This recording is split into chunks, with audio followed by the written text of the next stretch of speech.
Yes, John will be one of the one of the two presenters. We will have two presenters for the presentation. Another one will be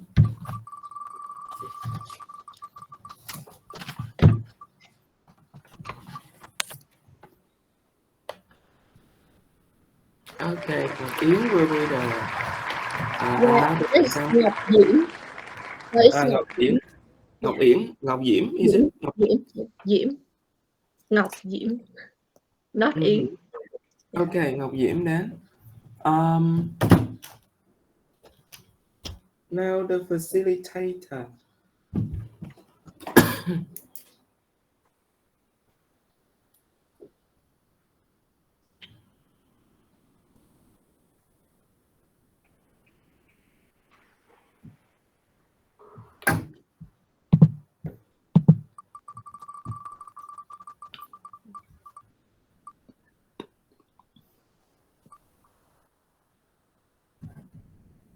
Phương Chi right? Okay. Will be in charge of the facilitating the discussion, the comments from the other group. All right, and the other two will be in charge of the Q&A session. Mỹ Linh and Trung Hiếu will be in charge of the Q&A session. And now all of you, you have 10 minutes to get ready with your presentation. Meanwhile, all of the others are expected to ask questions related to the topic being discussed today. I will give you the link soon. Okay, so I will stop sharing.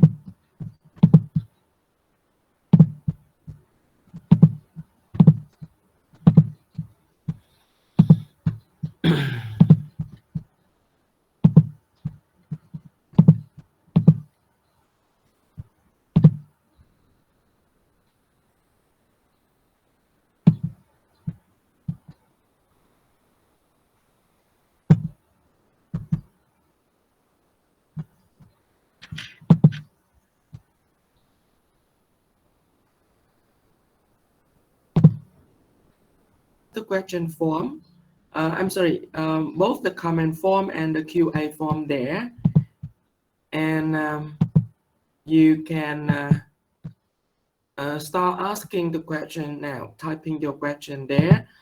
Don't forget to put your name at the end of the question for bonus. All right. Sir, we think we already had that form.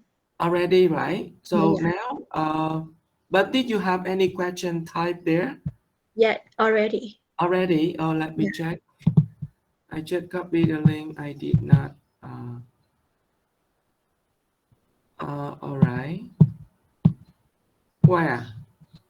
Do you need me to resend it for you? No, not to resend. Okay, session 2 here. Just a few questions. I think we should have more questions before we start the session.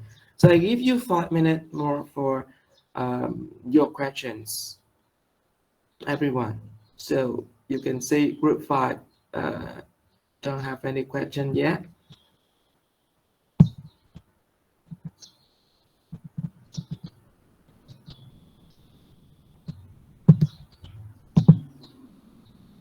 In the EF learning, I think you received it, right? You received the notice, the notification? Not yet. Why? The office did not inform anything? Yeah, nothing at all. But did you check your email by the university? You have to use the email by the university. Yeah. For that one, for the EF learning. Do you have an account by the university, right? Yeah. Yeah, okay, so please check it. And I will continue uploading the file, the assignment, and all other things there mainly. And in case necessary, like some urgent thing, I will email both both the email address, your personal email, and your university email. So when you use your university email, you can access the EF learning. I would love you to open both at the same time. However, I did not upload the first session for the first session yet. I'm still creating it, just uploading the course syllabus, just the initial one because they created a little bit late um, during the week. Okay, so in the meantime, I will update the information from both way. Yeah, I have just checked the mail, but nothing. There's no Really? notification.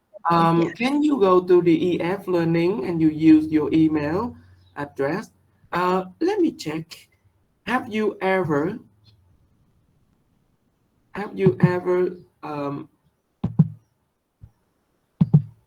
used the EF Learning with the other classes?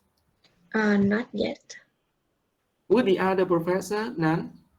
No. During the program so far? What? No. Oh, We really? almost use Google Classroom. Uh, I understand that, but who's that? Okay.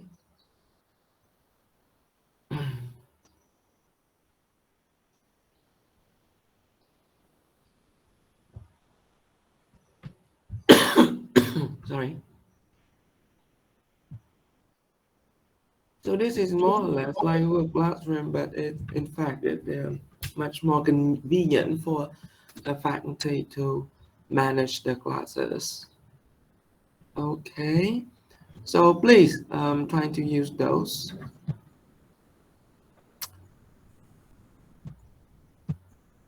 because later on you will submit the paper there.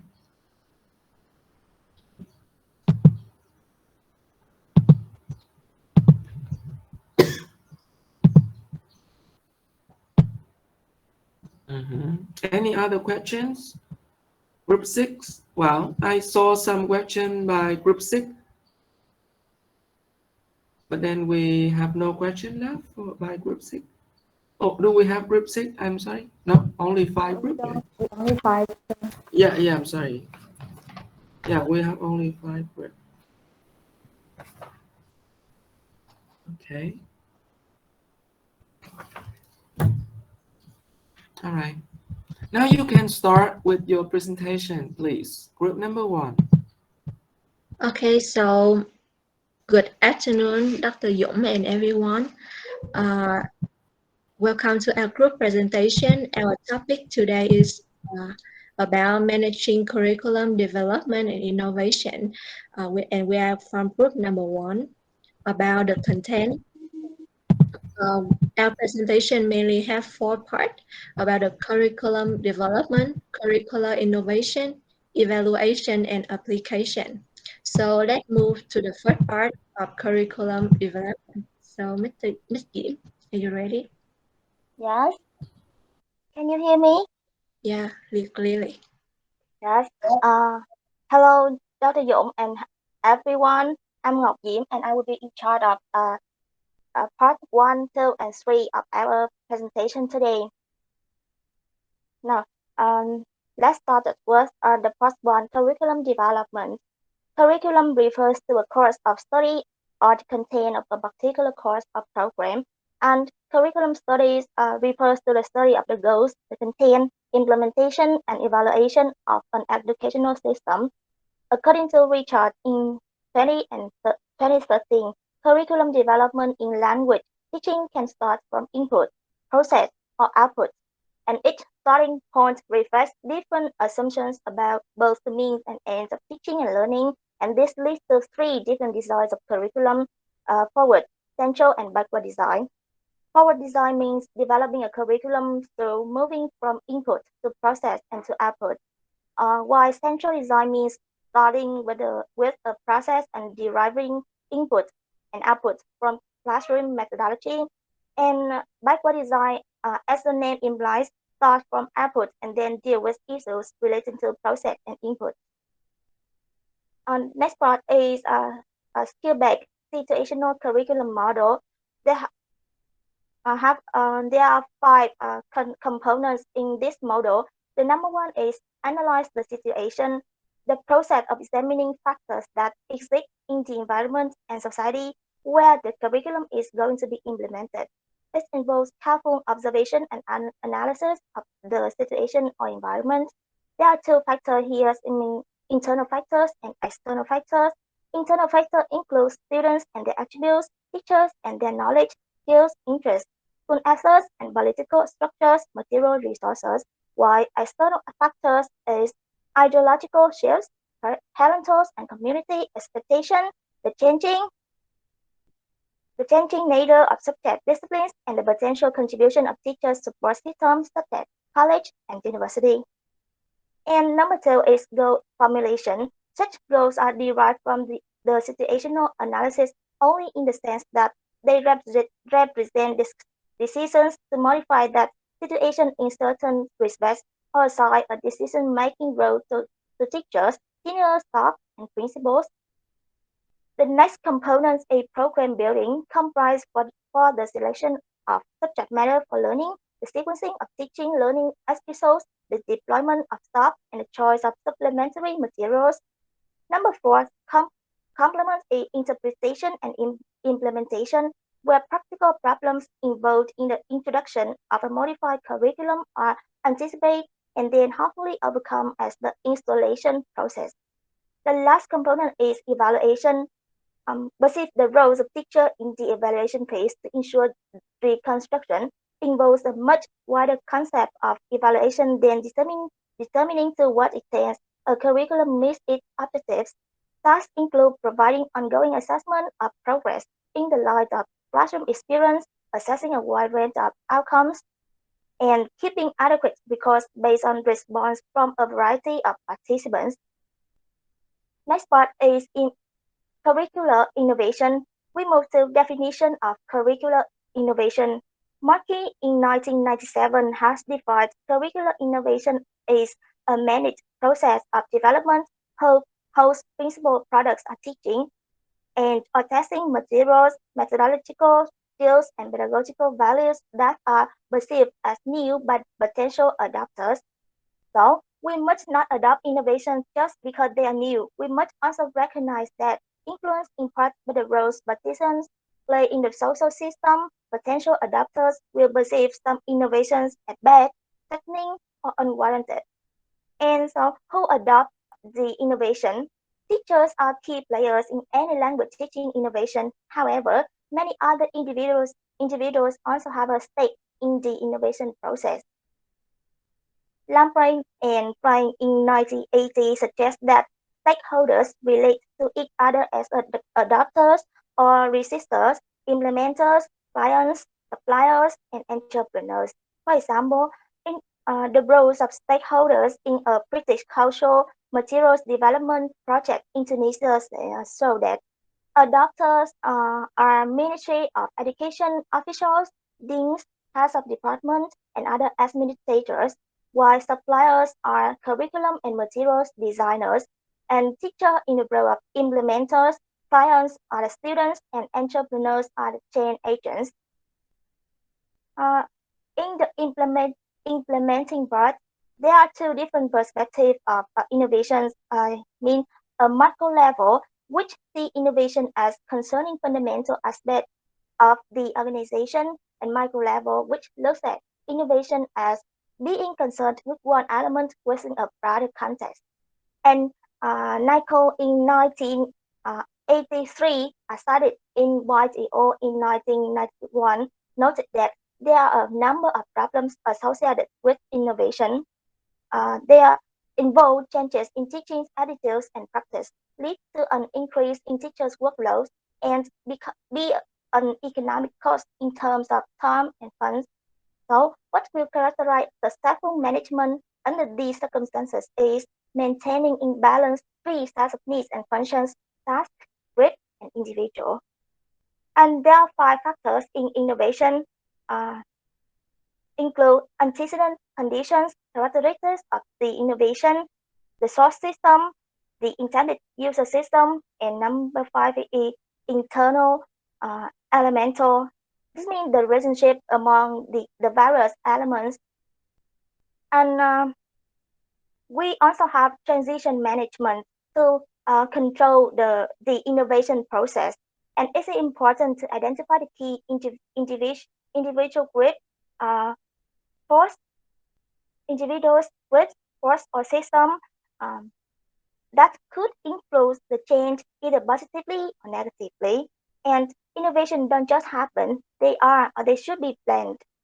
They must have credibility, and implementing change is a social process, and that will impinge on both the social needs of the organization and the individual needs of personnel.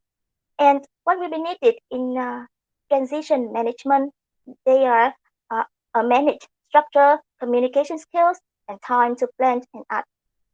And the last one, transition management will require carefully thought out management plan include goals and priorities, specific activities. That means who will be responsible for them and the cost involved for time, for money, and for people.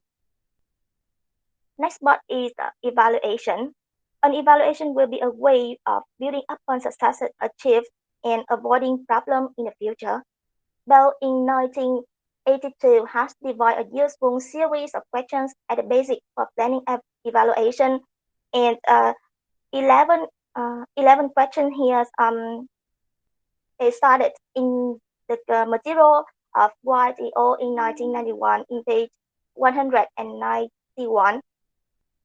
And the method, next one is the method of evaluation. It's depend on the type data being collected. And YTO in 1991 has suggest some of the main methods of data collection.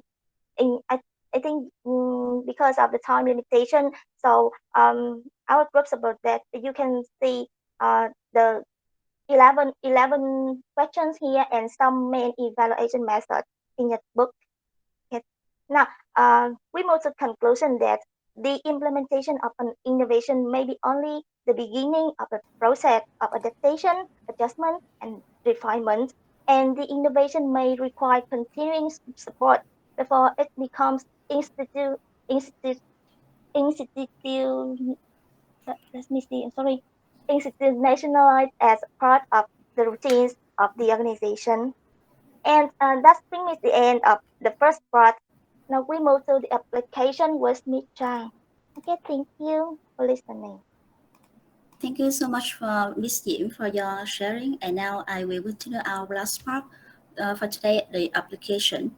And the first one, I will present an article related to curriculum development and innovation is a case study of curriculum development backward or forward or central design by Dr. Nguyễn Thanh Tùng in 2013.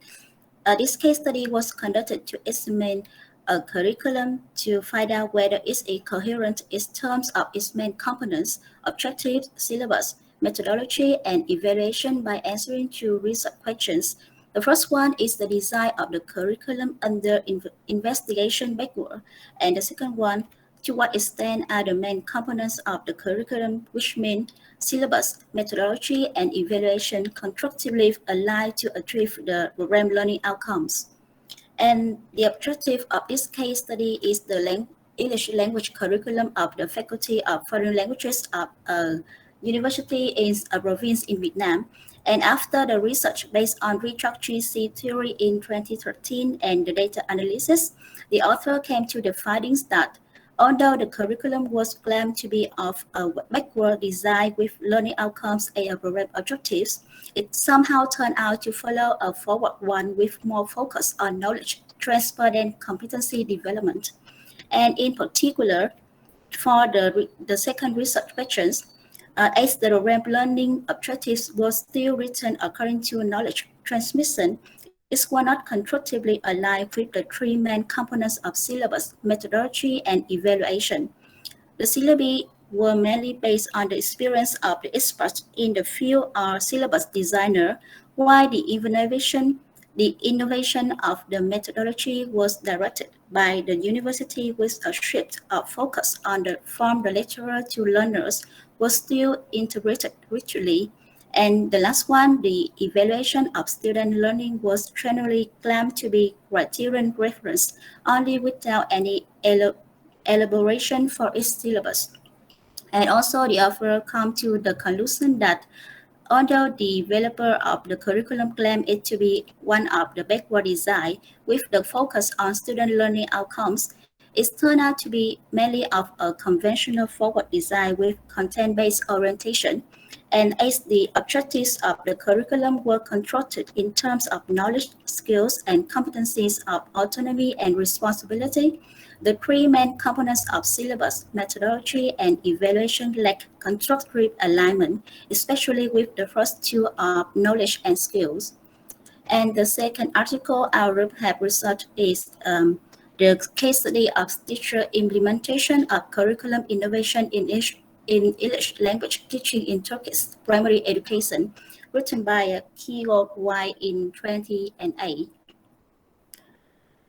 In alignment with the implementation of CLT, a new course teaching English to young learners was introduced into the curriculum of the ELT to help prospective teachers to develop their understanding and practical skills to meet the demands of young learners in Turkey.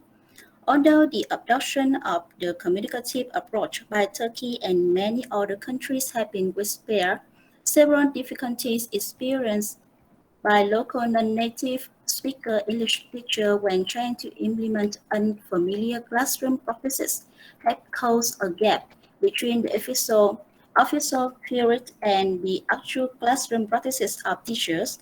This might be due to the fact that the underlying ideas and hopes for outcomes of curriculum innovation projects in many cases have been borrowed from Western approaches to English language teaching with little or no attempt to adjust them to the local context. And among the factors aforementioned making it difficult to implement curriculum innovation in the classroom are teachers' understanding and background training, the influence of textbook, lack of guidance, and large class size and insufficient resources.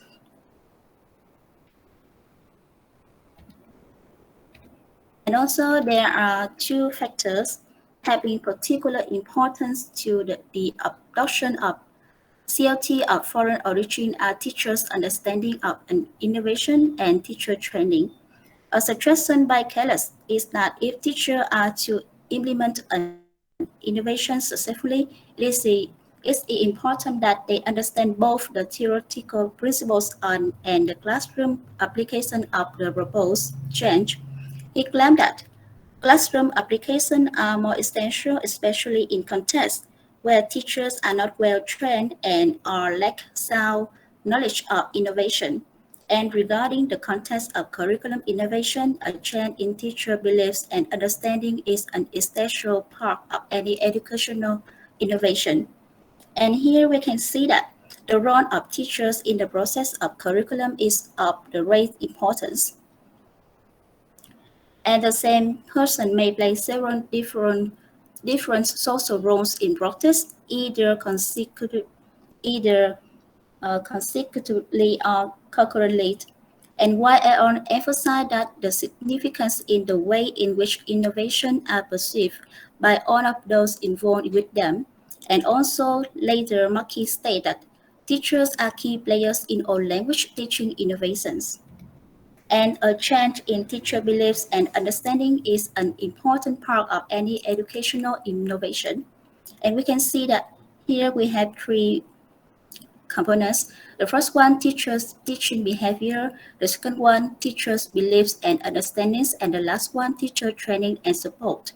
And they provide continuous teaching, training, and teacher development opportunities, particularly during the critical first few years of the innovation process.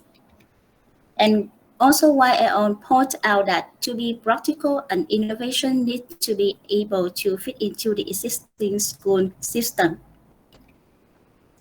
And the last article will be the managing systemic curriculum change, a critical analysis of Hong Kong target-oriented curriculum initiative, written by Kellis DR in 1997.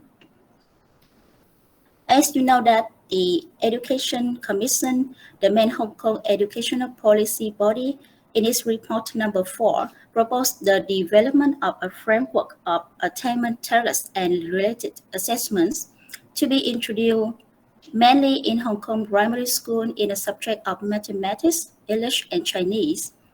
And the Ensure Curriculum Renewal Program was originally intended to be introduced starting in May 1993 under the name of Target and Target Related Assessment TTRA.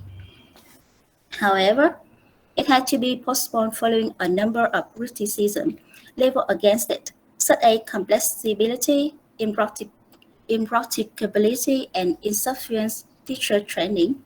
And after a review by an advisory committee, modifications were made include the simplification of documents and a change of name to the target-oriented curriculum, mean TOC. And also, there are some factors affecting trend implementation. As you can see here, we have 5 factors. The first one, practicabilities, the ownership, the attitudes, the in-service training, and resources. And here we can say some keywords. For example, in practicability, Doyle and Ponder indicate that teachers' perception of the practicability of an innovation strongly influence their willingness to implement it. About the ownership, the degree to which an innovation belongs to the implementer has a considerable influence on the likelihood of any innovation establishing itself. Sorry about that. And about the attitudes, although the relationship between attitudes and behavior is not often straightforward, innovation will mainly involve change in teachers' attitudes and practices.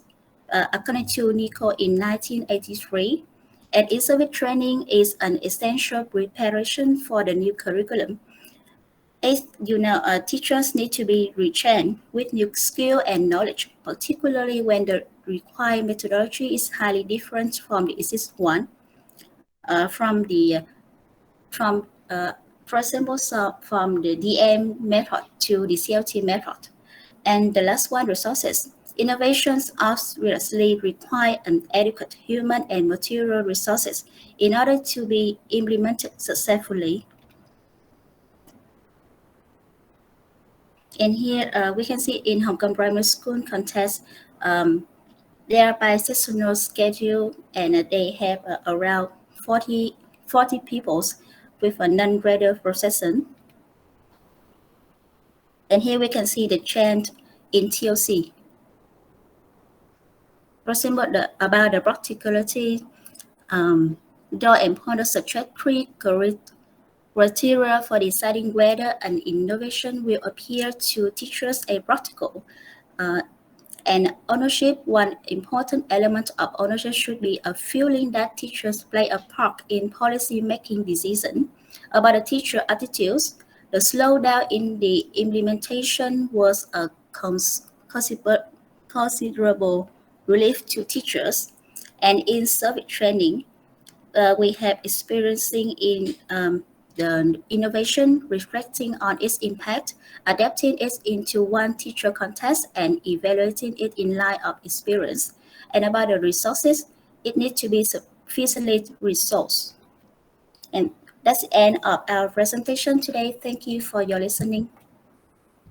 Okay, thank you so much for your presentation. Now we would like to have 10 minutes for everyone to come up with comments in the comment form, please. And in the meanwhile, if you have any other questions, please continue to post your question in the Google Doc. And the group 1 member who are in charge of the Q&A and the facilitating, you should wait for 10 minutes. While the other are asking, you are reading the question, thinking of the answer. You may group the question, you may assign among yourself, but I would love to invite any if I love to, if necessary. Okay, so 10 minutes go, please. Invite the same person for every course. Okay, so I would like to hear the comment for our group presentation from Ms. Lân Vũ, please. Yeah, so I'm from Group 4, and first I would like to thank you for your informative presentation, and this is our group comment. So the first thing is about the presentation skills. Um, so they are very well prepared, and um, but the things that they need to improve is that they seem to rush. I know that there would be the time limit, but they seem to make it very quick. And although I've uh, looked at the book and the article, but I feel like it's quite quick for me to follow. And also, they merely read from the screen, and I think they should, uh, slow down a little bit and give some kind of explanation and examples if possible. Um, and about the content, they did very well in cover uh, the topic, the related issues, and also the article that they present. They cover from the outside to the context in Vietnam, and I think it's very good. That's our comments. Okay, thank you very much for your comment. And yeah, I know our group is really rushed because the amount of information is really big and we have the limit of time. So we will, I really appreciate your comment and we will improve in the next time. And can I invite another one from another group to have the comment for our group? Can I invite Miss Mingo? Yes, I'm here. So I would like to give some comments on your presentations. So first of all, thank a lot for the very informative presentation.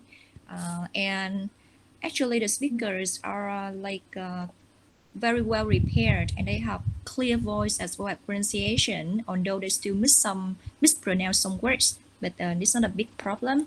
However, about the content, I would like to add in some information, like some ideas from my groups, like you should add in the summary part so the listeners can have a well understanding about what you just presented, and as well as uh, okay, so we also think that mm, you should have some more examples and explanations, because as we can see, like most of the time you merely reading on the screen, and because this is the field that we don't have too many experiences, so you should give more some explanations and examples to make it clearer.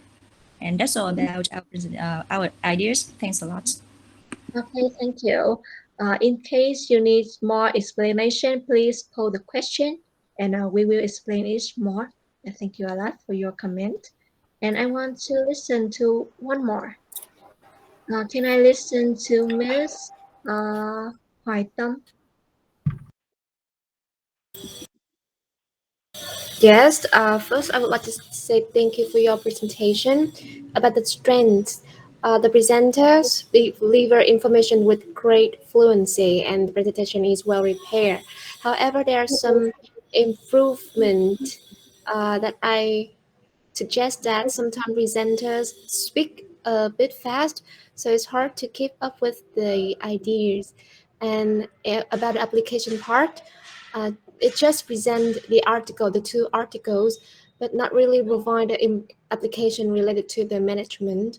So that's all about our group's comment for your presentation. Thank you. Okay, thank you a lot for your comment and we really appreciate that. So if any other comment different from the previous comment, do you have any? Okay, can I invite Mr. Hải Thuy, please? Yes. So I would love to argue against the idea of the previous person when he said that for those of the articles, it's not a kind of application. Actually, they are the application of how to evaluate. For example, when the presenters they present Dr. Tung, Dr. Sorry, Tung, yeah, Nguyễn Thanh Tung.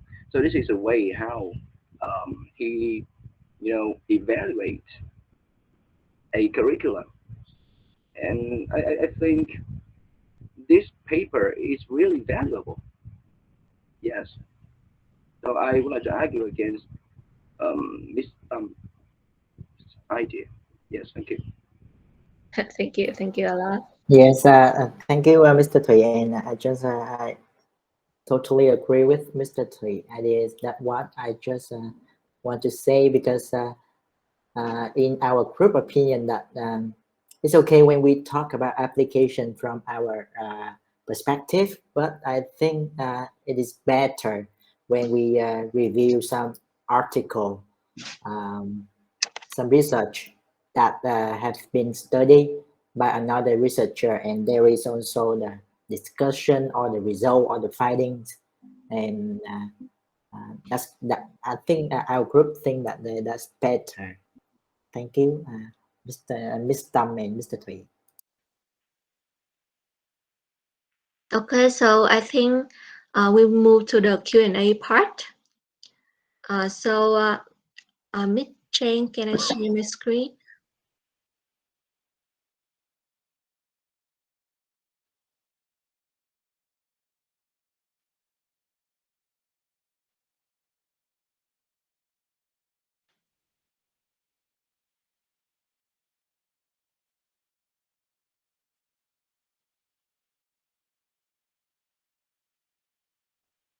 Okay, so I have divided your question into two main parts. The first part is about theory, and the second part is about the application. For the 4.1, the question of 4.1 and 5.1, we have already mentioned in our presentation, so we won't answer it again, and we will send you the presentation so that you can follow it one more time in case you need it. And I will move to the 2.2 question. It's about Lê Trần Minh Anh. She asked us about, due to the variation in people understanding and attitudes, how can we program be interpreted and implemented consistently and properly? So, Mr. Hiếu, can you help me to answer the question? Oh yes. In terms of this question, I just want to answer Ms. Menan that not only the people understanding and attitude, so every aspect. I think when we release a program or a curriculum, there are the final step that is assess and evaluate. So I mean that when you assess, it means that you like the ongoing assess, and like when you implementing the curriculum or the program, you see how the student perform during the course or something like that, and after at the end of the course, the evaluation based on the objective or the material, so we can see that the program is implemented consistently or properly. There are two ways that assess and evaluate. That's our group answer. Like we don't need we don't let the at the end of the course we evaluate how the program works. We have to assess it ongoing way, and after that, at the end of the course, I think that to make sure that the implementation of the program is consistent or proper. Thank you. Okay, so Miss Minh Anh, do you satisfy with our answer, and do you have any argument about that? Yes, thank you for your explanation and answer for this question. I want to add more information about this one. I agree with your idea, and I think when we have some changes in the curriculum, or you want to implement a new program, like you may have some changes in the course book, or to implement a new course book. So it's better for you to have a training for the teacher at first, because at one material, one course book, the teacher may have different way to teach it in class, and it may not correspond with the learning outcome, the purpose that you aim to achieve. So yeah, at first, I think you should have the training for the teacher, and then observation, and the last one is evaluate and assessment, like you have mentioned. Yes. Like Yeah, we can say in-service training. Yes. Yes. yeah, thank you. Thank you a lot for your contribution. So we finished the question and we move to the 4.3 about the question of Miss Ying. What are the main components that need to be considered when we develop the curricula? Uh, so can I invite Miss Mỹ Lân? Can you help me?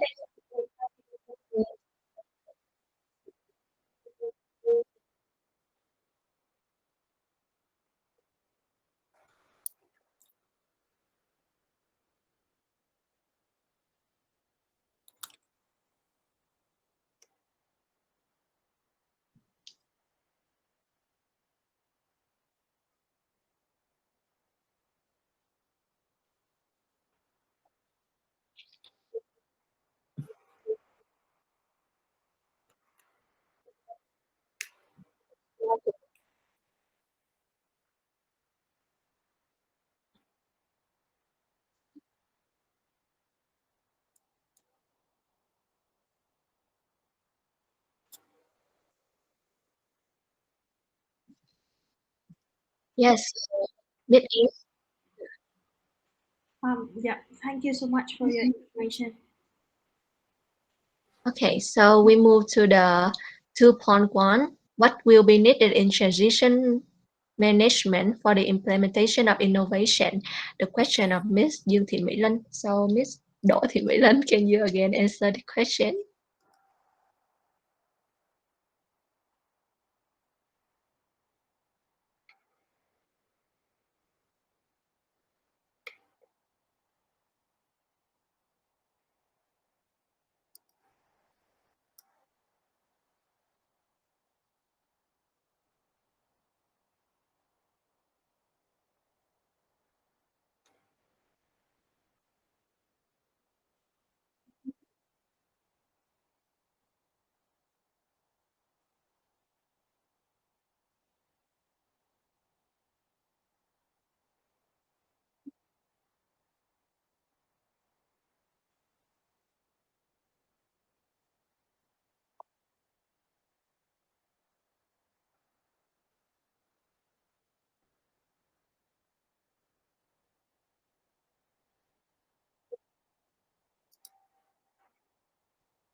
So Miss Mỹ Lân, Yeah, so thank you so much for your answers, and I Oh, would like okay.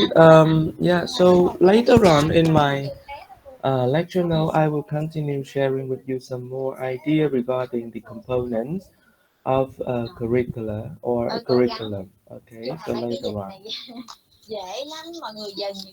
You can continue. okay. So for the question 2.4 of Miss Nguyen, what's the characteristic of innovation as significantly important in the Vietnamese context? Why?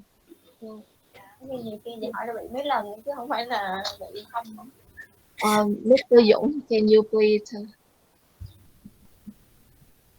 Hmm? So, yeah, I hear some noise. Okay. Yes. Oh, really? Oh, let me. I am attending another meeting.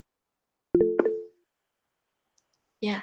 So for the question 2.4, what the characteristic of innovation as significantly important in the Vietnamese context? So, Mr. Hiếu, can you help me? Yes. From this question, I would like to combine this question 2.4 with the question, maybe with the question of Mr. Tui, that it had to assess the suitability between the authorities curricular and the teacher in change hidden curriculum in commonly used top-down. So first of all, we have to consider that in the Vietnamese context, as Mr. Thủy said, that is kind of the commonly the top-down educational policy in Vietnam. That means that when they release the curriculum or something like that, it's from the administration, the MOET of Vietnam. So and also in the article of Hong Kong reviewed by Miss Zhang, also I think that has a little bit same with the Vietnamese context, that the first characteristic of innovation are significantly important in Vietnam, that is the ownership,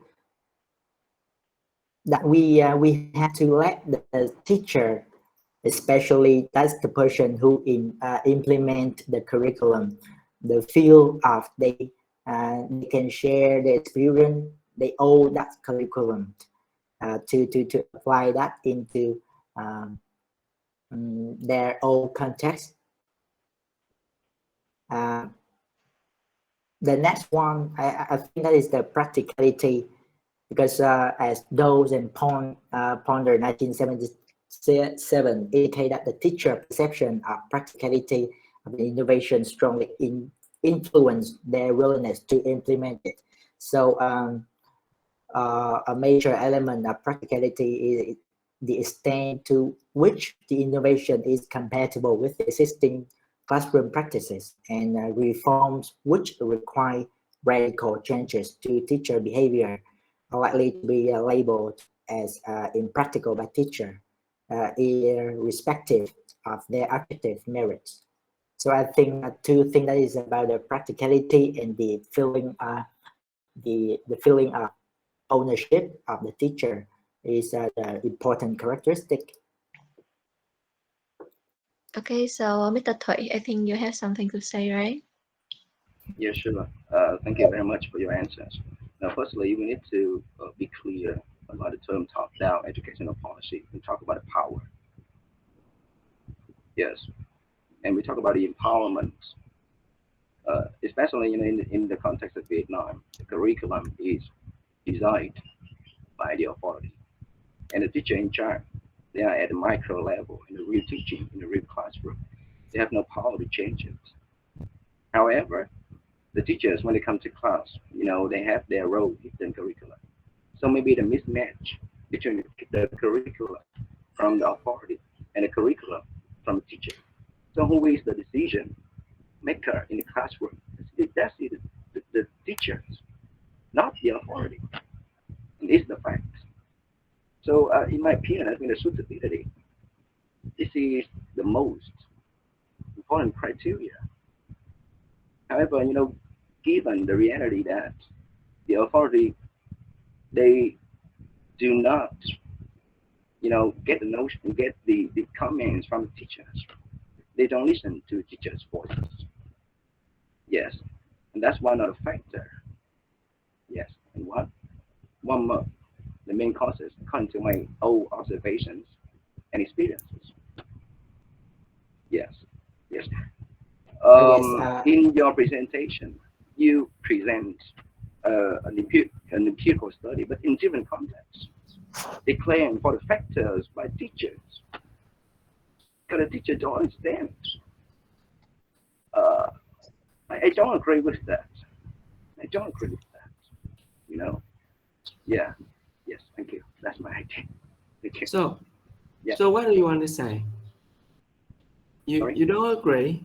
Of course, you have some good point there in arguing for the idea or for the kind of mismatch between the hidden curriculum and the planned curriculum. So everyone, regarding the curriculum development, can you write down in your notebook 3 important words? First of all, planned curriculum.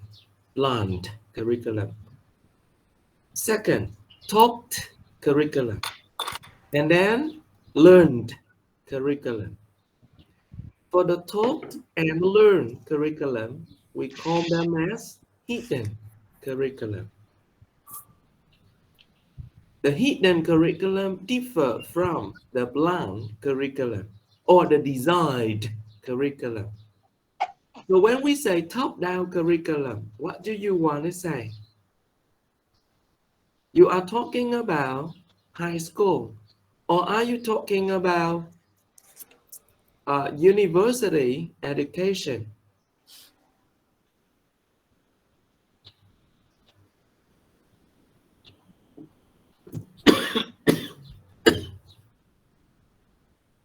Which one do you think? Thầy, can you continue sharing something? Sorry, you are asking me? Oh, yeah. Oh, yeah, sorry. Yeah, according to our discussion, Can you we would speak see louder, Thầy? Yeah, sorry.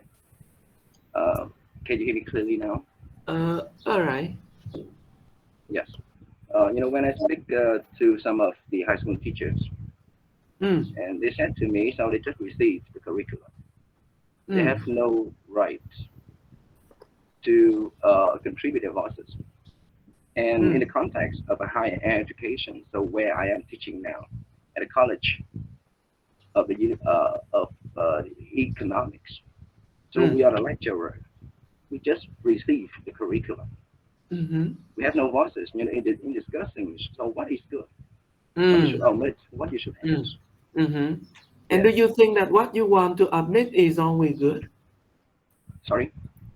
Do you think that what the teacher want to admit or what the teacher want to add is always good? I don't think so. But yes, yes. We need to discuss. So to give so the variety. point is that we would never complain which one is better. However, what if there is no curriculum? So the point here is, even when we have the taught curriculum, the learned curriculum, and the planned curriculum, we still have some flexibility in curriculum designing.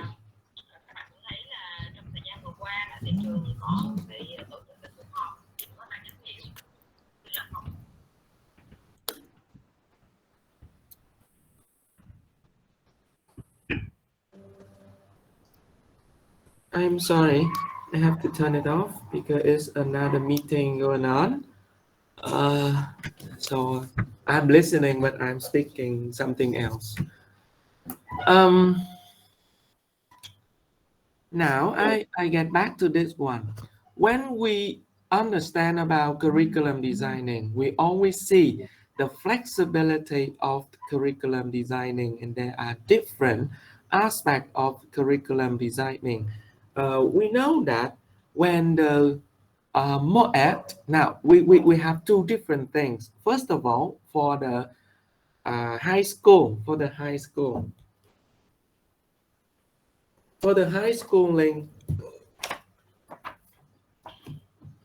we from the K to 12, meaning from kindergarten to grade 12, the curriculum tend to be fixed, tend to be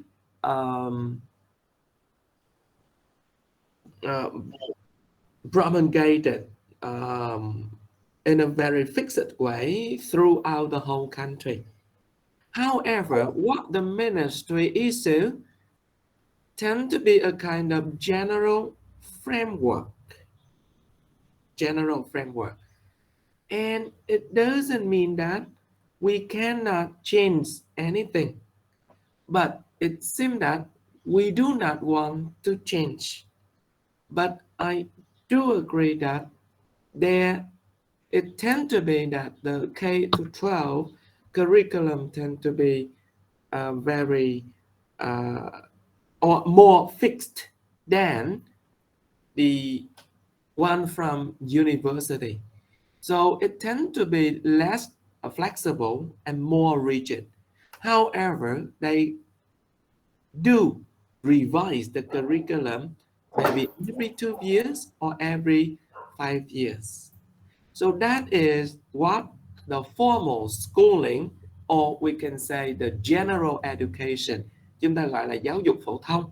So for general education, not only in Vietnam, but also in other countries, like in the Asian or ASEAN country or the other country, or even in the United States, you may say that for the United States it tends to be much more freedom, but no, the freedom here is the central or the federal government allow the state government to make the decision, but the state there is more or less like our country, because in terms of geography, in terms of the population. So you can see that if we try to compare, that would be another story.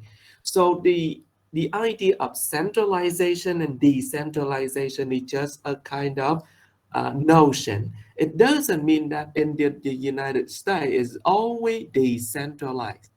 The state, the state government, the state government, or the provincial government in some other area will have the kind of centralized role there. Okay. However, in the context of Vietnam or like many other countries, so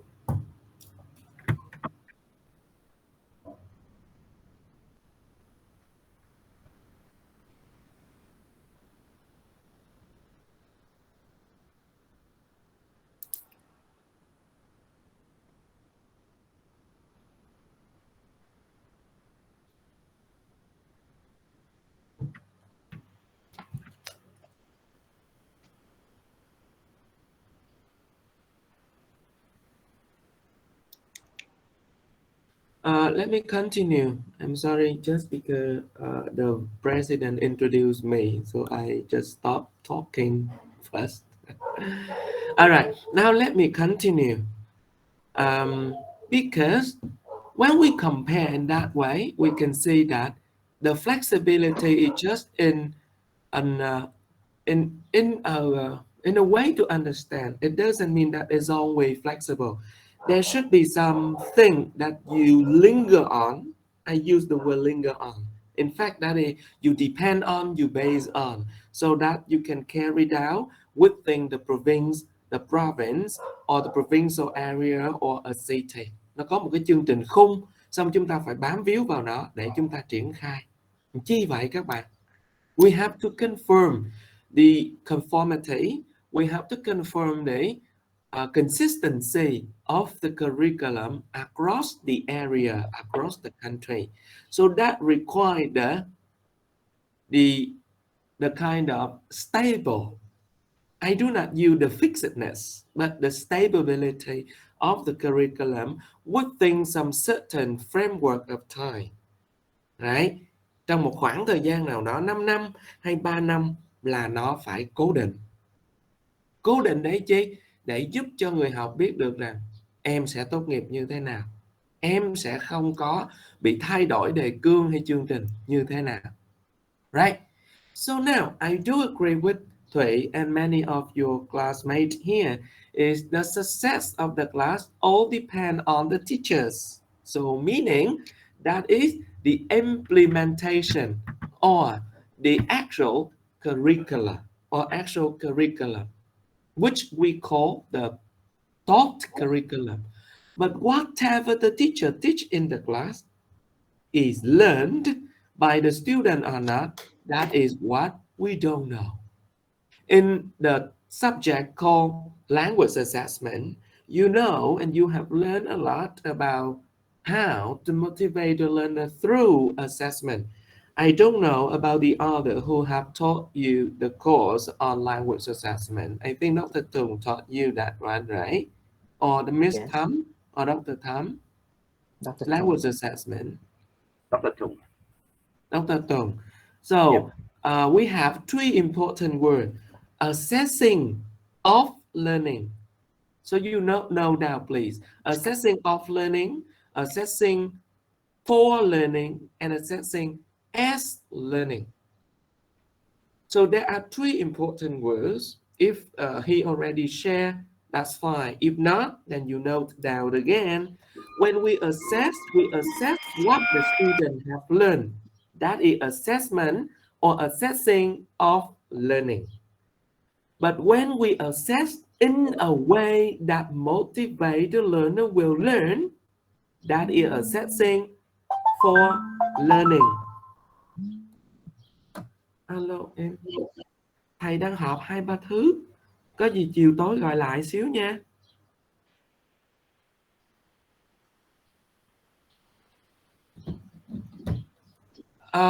Let me continue. Assessing for learning. So I use assessing. For example, I say, I assess and then I will grade and will give you bonus. I will get that into account.